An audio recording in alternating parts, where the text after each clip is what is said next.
నేను ఫోన్ చేసి ఎట్టి పరిస్థితుల్లో మేనిఫెస్టోలో మనం ఒక మొదటి హామీ పెట్టాలి. అది 5 సంవత్సరాల్లో 20 లక్షల ఉద్యోగ కల్పనే మన లక్ష్యంగా పెట్టాలని కోరటం జరిగింది. ఆ హామీ ఇచ్చే ముందర నేను అనేక మందితో మాట్లాడా. వాళ్ళందరూ అన్నారు, ఈ హామీ మీరు సాధించగలుగుతారా, చేయగలుగుతారా అని అడిగారు. కానీ వాళ్ళు ఒకటే చెప్పా, నా ధైర్యం ఒకటే, నా బ్రాండ్ ఒకటే.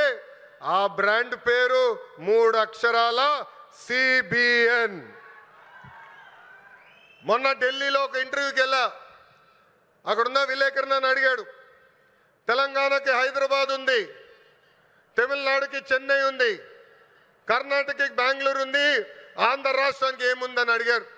అతన్ని ఒకటే చెప్పా, మాకు చంద్రబాబు నాయుడు గారు అని ఒక బ్రాండ్ ఉన్నాడు, అందుకే మా రాష్ట్రం రూపురేఖలు మేము మార్చబోతున్నామని. మా వీడియో మీకు నచ్చినట్లయితే please like, share and subscribe.